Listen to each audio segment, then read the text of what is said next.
కొడుకు మీద సీత కంప్లైంట్ ఇస్తే పోలీసులు తీసుకెళ్తారేమోనని ఇదా సీతకు లంచం ఇవ్వడానికి వెళుతుంది. పిచ్చి మొద్దు. వాళ్ళు ఈ డబ్బు కోసమే కదా వెధవేషాలు ఇస్తున్నారు. వెళ్ళవే, వెళ్ళు. వెళ్ళిచ్చి కొడుకుని తీసుకొచ్చుకో. చెప్తా.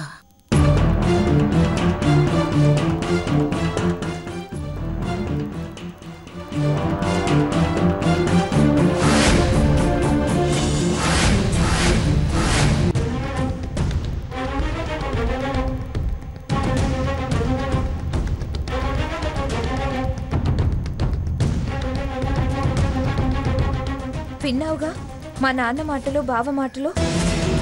చేసిన వాడివి నువ్వు క్షమించమని అడగకపోయినా ఆ పెద్ద మనసు నిన్ను క్షమించింది. వాళ్ళ సుఖాన్ని ఓర్వలేక ఈ రభసంతా చేసావు. సంతోషపడు, తృప్తిపడు. సిగ్గు లేకుండా ఉండగలిగితే ఇంకా ఇక్కడే ఉండు. నేను వెళ్తున్నాను. నువ్వు బలవంతంగా తీసుకొచ్చావు. నేను బరువెక్కిన గుండె బాధ భరించలేక వెళ్తున్నాను. నాకు వాళ్ళ మొహాల్లోకి సూటిగా చూసే ధైర్యం లేదు. ఆగమని చెప్పేది నీకే. నీ మాటకి విలువ ఇవ్వడం నాకు సిగ్గుగా ఉంది.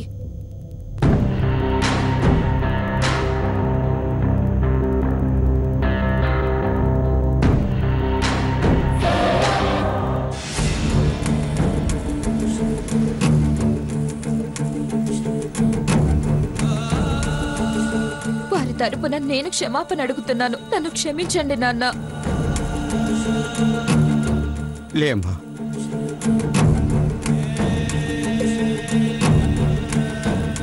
అక్క, నా భర్త రాక్షసత్వాన్ని మన్నించు. బావా, I'm sorry, very very sorry. దయచేసి క్షమించండి. ఆయన భార్యనైన పాపానికి శిక్షలో భాగం పంచుకోవాల్సి వస్తుంది. వెళ్ళొస్తానమ్మా, వెళ్ళొస్తానన్నా. స్వర్ణ,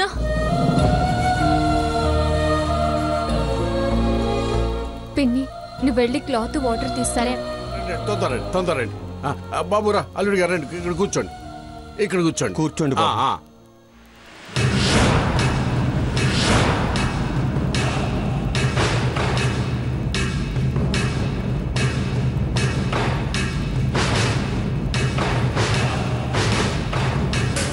ఇక్కడ వీళ్ళంతా ఒక్కటే.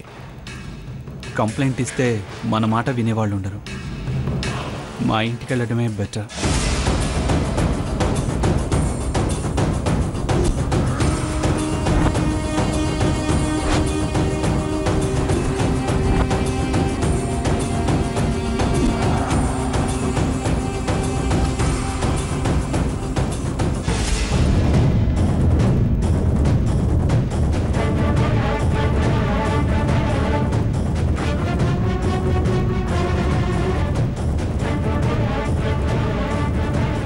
దెబ్బకి మంచం ఎక్కుతాడు. మందులు ఇంజెక్షన్లే గతి. ఇంకేం ఫస్ట్ నైట్.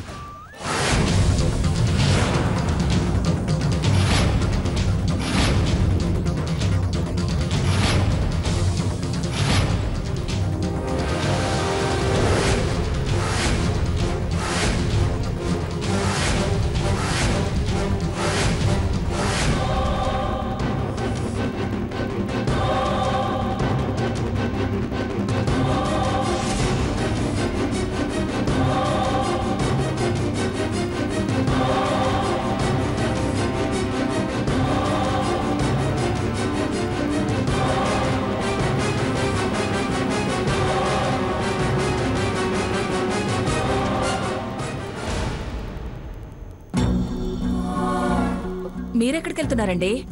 అలా మెడికల్ షాప్ దాకా వెళ్ళి ఏవైనా టాబ్లెట్స్ తీసుకొస్తాను. అబ్బా, మెల్లిగా సీత. అమ్మా సీత,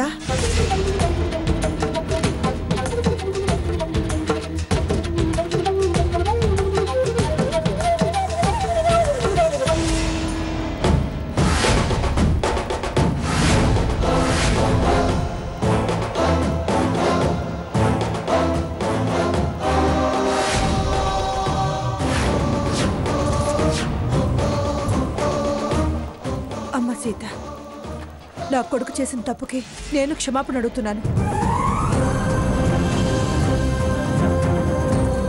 వాణ్ణి క్షమించు. పోలీస్ కంప్లైంట్ ఇచ్చి జైలు పాలు చేయొద్దు తల్లి.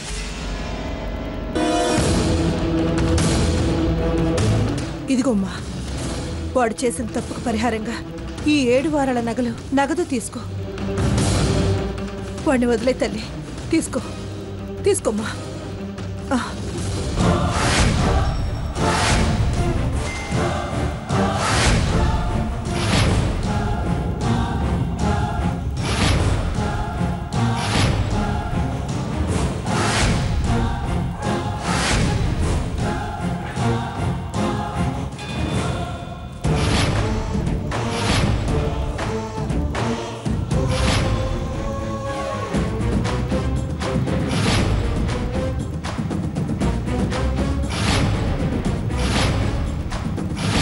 వద్దమ్మా, అలా కోపంగా చూడొద్దు. వాడు చేసింది తప్పే. మీ నాన్నగారి మీద, నీ మీద, నీ భర్త మీద చేసుకోవటం మూర్ఖత్వమే. ఈ ఒక్క తప్పు కాయి తల్లి.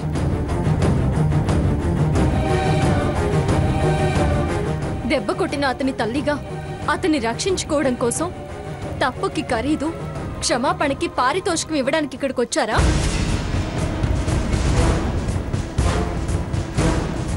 ఏ తప్పు చేయని తన కొడుకు రక్తం కళ్ళ చూసినందుకు ఆ తల్లి మీ ఖరీదుకు ఒప్పుకుంటుందనుకుంటున్నారా? అయినా తల్లిగా తప్పు చేయకుండా కట్టడి చేయాలి గాని ఇలా డబ్బుతో తప్పు కప్పిపుచ్చి శిక్ష నుంచి దాటేయాలనుకోవడం న్యాయం అనిపిస్తోందా మీకు?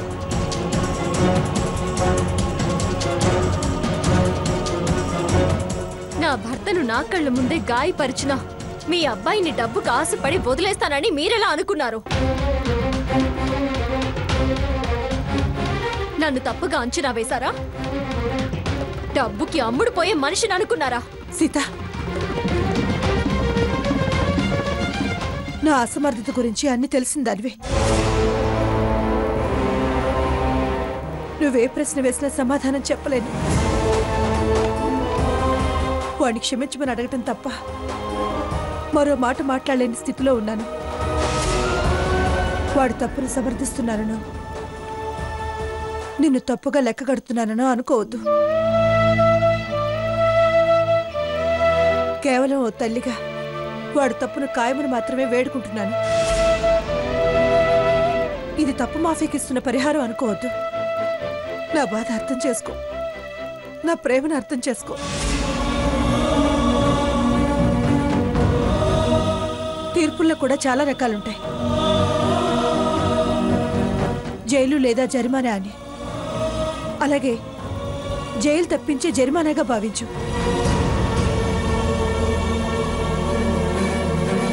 ఇది చాలదు అంటే ఎంత ఇవ్వమంటావో చెప్పు. ఏం కావాలో చెప్పు. నీ కాళ్ళు పట్టుకుంటాను. వదిన గారు,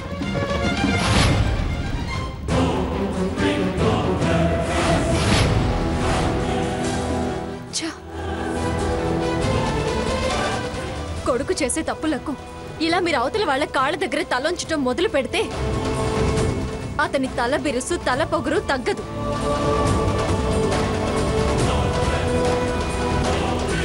ఒక్కసారి శిక్ష పడనివ్వండి.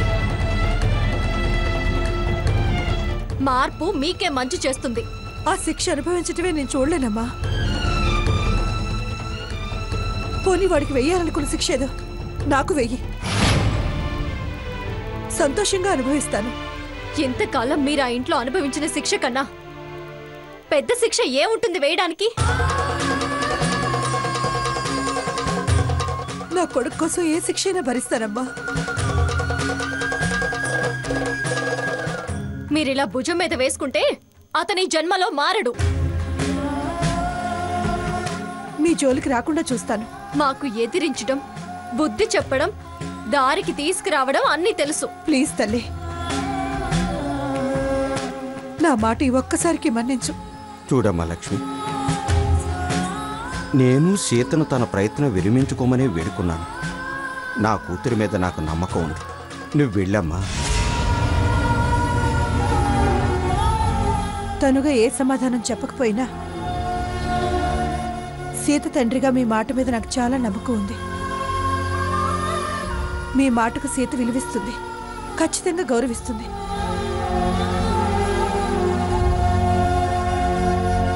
చాలా చాలా థ్యాంక్స్ అన్నయ్య గారు. నాన్న సాకేత్, సాకేత్, నేరం భయాన్ని కలిగించినట్టుంది. దాని నుంచి దూరంగా పారిపోవాలనుకుంటున్నట్టున్నాడు. అతనిక్కడి నుంచి వెళ్ళిపోయాడు. ఎంత దూరం వెళ్ళినా చట్టం అతన్ని వదలదు. చట్టం వదిలినా ఆ దైవం వదలదు. శిక్ష తప్పదు. మీ అబ్బాయి ఇక్కడ లేడు. వాణ్ణి వదిలేస్తావన్న నమ్మకంతో వెళ్తున్నాను. నీ క్షమాపణలు కాదని ఏ శిక్ష వాడి వెంటపడదు తల్లి. వస్తానమ్మా, వెళ్ళొస్తానన్నయ్య గారు. మంచిదమ్మా.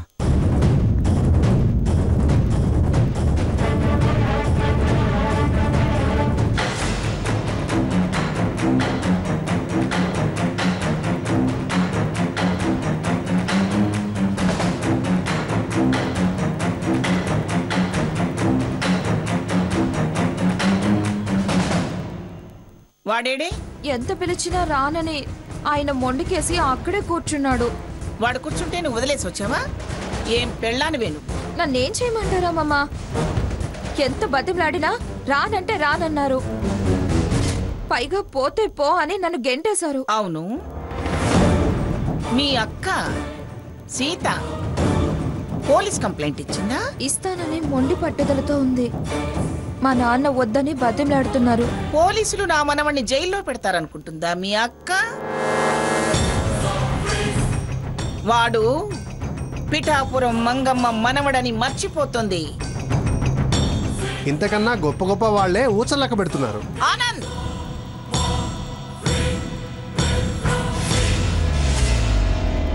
నన్ను అలా చూడాలని చాలా కోరికగా ఉంది నా కన్న తండ్రికి. కొడుకు దుర్మార్గంగా ప్రవర్తిస్తే కొడుకు మంచి మార్పు కోరుకునే ఏ తండ్రి అయినా ఇలాగే ప్రవర్తిస్తాడు. మంచి చెడు తెలియని నీకు అలా కోరుకునే అర్హతే లేదు. సాకేత్, వాడితో నీకేం రా? నువ్వు వెళ్ళు. బుద్ధి లేని వాళ్ళకి బుద్ధి చెప్పడం తప్పేం కాదు. కాకిలా కర్రలు ఒంటి మీద ఆడితే గాని బుద్ధి రాదు, బుద్ధి మారదు. అలాగే కలలు కంటూ ఉండు. తెల్లవారాక తెలుస్తుంది ఎవరి ఒంటి మీద వాతలు తేలేది. సాకేత్, పనికి మళ్ళీ వాళ్ళతో నీకెందుకురా? నువ్వు వెళ్ళు.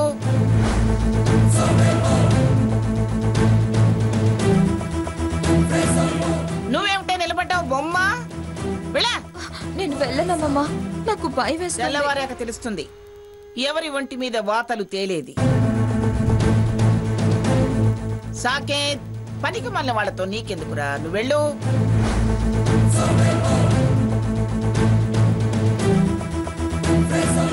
నువ్వేమిటే నిలబడ్డావు బొమ్మ? వెళ్ళా. నేను వెళ్ళనమ్మా, నాకు భయం వేస్తుంది. ఏమిటే నువ్వు వాడలాగే మాట్లాడుతున్నావు?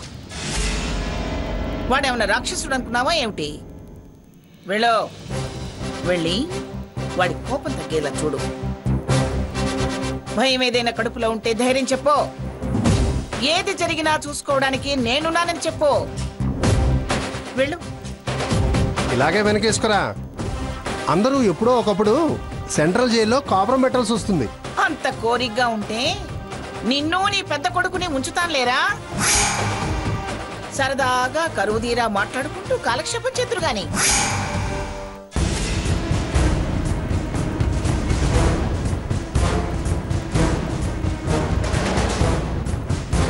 ఎక్కడికి వెళ్ళావే?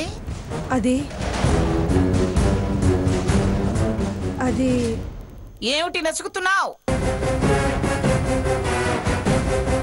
నా కళ్ళు గప్పి నగానట్రా పట్టుకెళ్ళి ఆ సీతకి లంచంగా ఇచ్చి కంప్లైంట్ ఇవ్వద్దని కాళ్ళు పట్టుకుని బతిమలాటానికి వెళ్ళొచ్చావు కదూ. నేనేమిటో నా విలువేమిటో తెలీదా నీకు?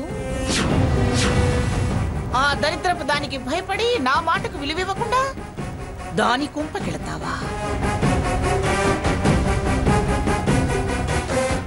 నీ కొడుగ్గా ఇదిగో ఈ పని పాట లేని ఈ వెధవ కొడుగ్గా వాడికి విలువ లేకపోవచ్చు గాని నా మనవడిగా, ఓ బిజినెస్ మ్యాన్ గా, సొసైటీలో పేరు ప్రఖ్యాతలు ఉన్నవాడిగా వాడికంటూ గుర్తింపు ఉందే.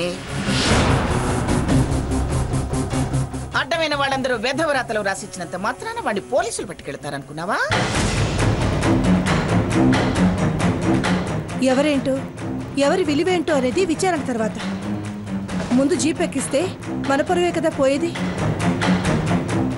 అందుకే అసలు విషయం వాళ్ళ దగ్గరికి వెళ్లకుండా ఆపాలని వెళ్ళాను. ఆహా, చాలా దూరం ఆలోచించావే. నీకు చాలా తెలివితేటలు పెరిగిపోయాయే. సవతి శాఖ, సవతి కొడుకు శాఖ. మీ మనవడి షాకు, అవతల వాడి తల చిట్లి రక్తం కారిన షాకు. అందుకే అసలు విషయం వాళ్ళ దగ్గరికి వెళ్లకుండా ఆపాలని వెళ్ళాను. ఆహా, చాలా దూరం ఆలోచించావే. నీకు చాలా తెలివితేటలు పెరిగిపోయాయే. సవతి శాఖ, సవతి కొడుకు శాఖ. మీ మనవడి షాకు, అవతల వాడి తల చిట్లి రక్తం కారిన షాకు. అరే, నా కొడుకు ప్రమాదంలో పడితే తల్లిగా నేను ఆరాట పట్టడం తప్పన్నట్టు అలా అంటారే? నీ షాకులకు ట్రీట్మెంట్ చేసి పంపించిందా అని నేను అడుగుతున్నా. దానికే అంత ఉలిక్కి పడతావేమే? నా పరపతి మీద నమ్మకం లేక వెళ్ళావా అంటే అంత నిలుగుతావేమే? నీ లంచం అందుకుని కంప్లైంట్ వాపస్ తీసుకుని నీ కొడుకుని వదిలేసిందా? నేను వెళ్ళకముందే వాళ్ళ మంచితనం వాడిని క్షమించింది. వాళ్ళు వదిలేస్తేనే వచ్చాడు. కంప్లైంట్ ఇస్తే ఏం జరుగుతుందో ఆలోచించే వదిలేశారే. ఆ మాటలతో భయపెట్టి అంతో ఇంతో లాగాలనుకున్నారు. లాగారు, వదిలారు. నేనేం ఇవ్వకముందే వదిలారంటున్నానుగా. ఆహా, అలాగా? మరి నువ్వు కొట్టుకెళ్ళిన నగలేవే?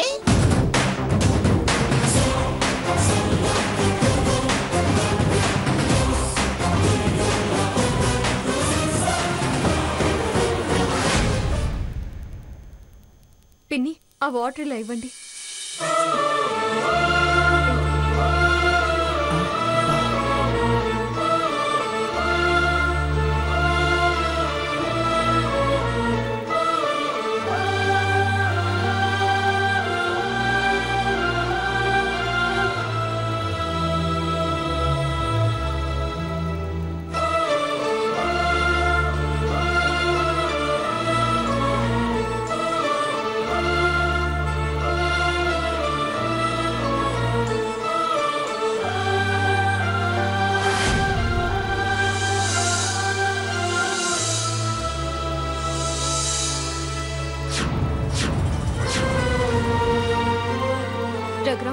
వెళ్దాం పద. ఎక్కడికి సీత? ఎక్కడుండి మనల్ని పోరాడి సాధించమని అత్తయ్య గారు చెప్పారో అక్కడికి. ఇప్పుడా? ఇప్పుడు వెళ్ళకపోతే ఇదిగో ఈ నగల కోసమో సొమ్ము కోసమో మనం ఆశపడి ఇదంతా చేసినట్టు అవుతుంది. వద్దమ్మా, వాళ్ళు ఇప్పుడు చాలా కోపంగా ఉన్నారు. ఇప్పుడు వెళ్ళడం మంచిది కాదు. వాళ్ళు మా మీద కోపంగా లేనిది ఎప్పుడమ్మా? ఆలస్యం చేస్తే ఆ మంగమ్మ గారు పుకార్లు లేపుతుంది. మేము సొమ్ము కోసమే నాటకాలు ఆడామని జనాన్ని నమ్మిస్తుంది. చివరికి మా మీద మాకే అపనమ్మకం ఏర్పడే పరిస్థితికి తీసుకొస్తుంది. అప్పుడు మా అత్తయ్య గారి కోరిక నెరవేరదు, వీరికి దక్కాల్సిన స్థానము దక్కదు. నువ్వన్నది నిజమే కావచ్చు గాని ఇప్పుడెళ్ళినా రేపెళ్ళినా తేడా ఏముంటుందమ్మా? చెప్పాను కదా నాన్న, ఆవిడ తిమ్మిని బమ్మని చేసే రకం.